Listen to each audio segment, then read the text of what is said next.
this stuff of fantasizing and looking at the world, imagining things, which really isn't fantasizing because you're only trying to imagine the way it really is, comes in handy sometimes. The other day I was at the dentist and he's getting ready with his electric drill to make holes. And I thought I better think of something fast or else it's going to hurt.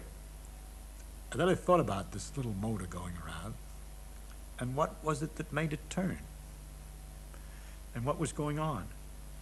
And what's going on is there's a dam some distance away here, and water going over the dam turns a great big wheel, right?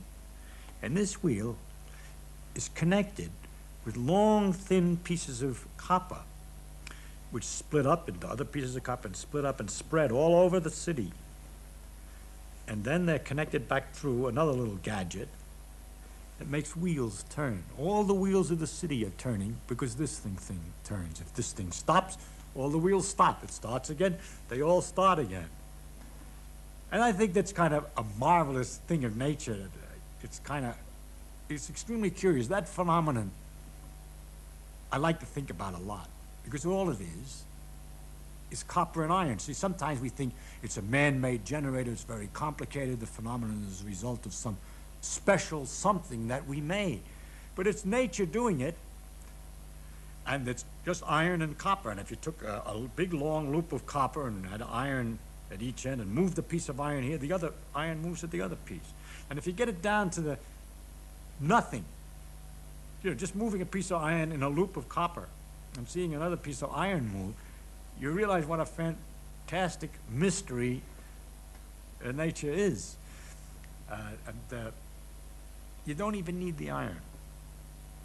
You could, if you at least get this pump primed and started, by jiggling copper strands around fast enough, knotting them and unknotting them and so forth, you can get other copper strands to move at the other end of a long connection. And what is it? It's only copper and motion. And we're so used to circumstances in which these electrical phenomena are all canceled out. Everything's sort of neutral. Pushing and pulling is really very dull.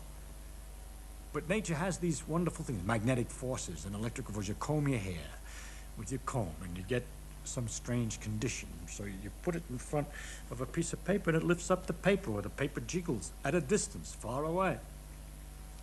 And that's, in fact, turns out that is the thing that's more deeper inside of everything than the things we're used to. We're used to forces that only act directly, right? You push with your finger, it only acts directly. But then you have to imagine what it is that's pushing with the finger. Here's this little finger's made out of little balls and atoms. And it's got another bunch of atoms that I'm pushing. And there's a little space between those atoms. And this pushing is going through that space. And the only thing that happens with the comb and the paper is that circumstances have arisen which make it possible to see that these forces go through a bigger distance than just the short distance between the atoms.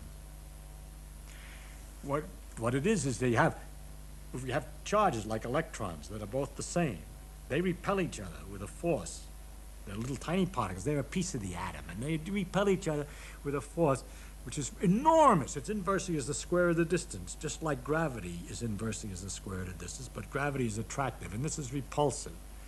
And for two electrons, the gravity is so weak compared to the electricity. Electricity is so much more enormous than the gravity. I can't express it because I don't know the name of the number. It's 1 with 30 or 8 or 40 zeros after the 1.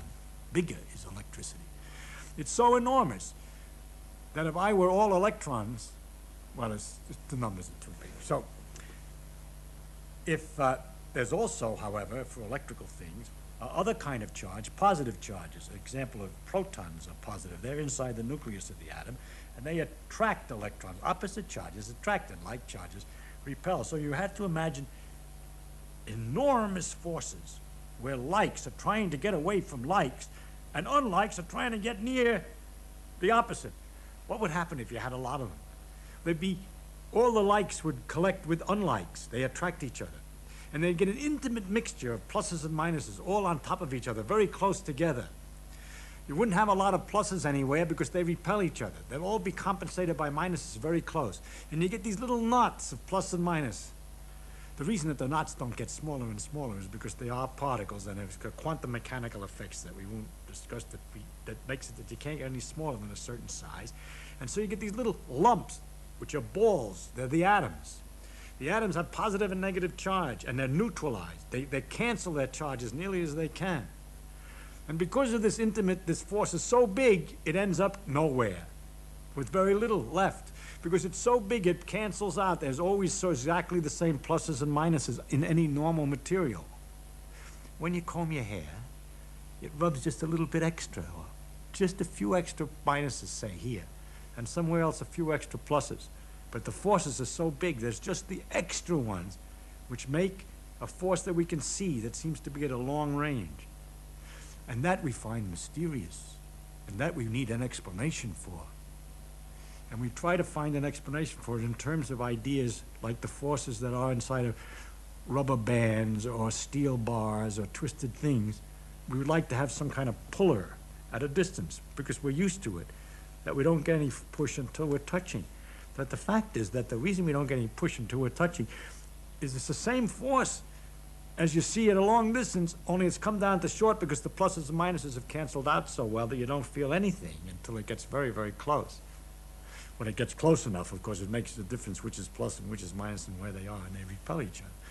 So it's kind of fun to imagine this intimate mixture of highly attractive opposites, which is so strong that they cancel out the effects. And it's only sometimes, when you have an excess of one kind and another, that you get this mysterious electrical force.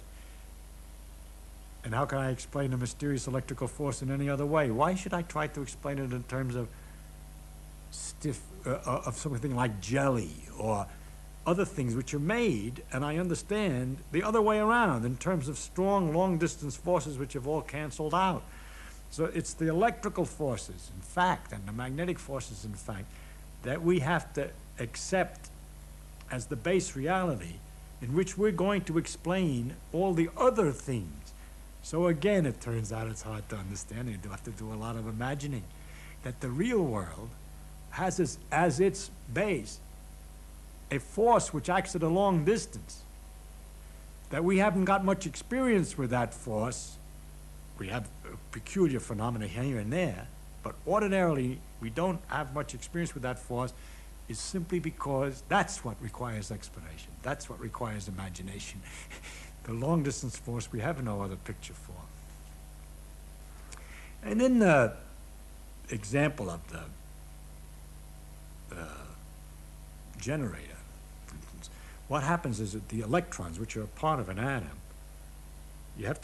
they're pushed by the motion of the copper wires. And it's wonderful to think that you push a few here, and they get too close together, so they push the others because they repel at a long distance. So it's not just like water, which repels at a short distance, but it's a wonderful fluid which repels at a long distance, and the effects therefore can go very quickly through the wire. If there's a little concentration, you go zing through the wire all over the city at once. And you can use that stuff to make signals. You can push a few electrons here and there by talking in a telephone.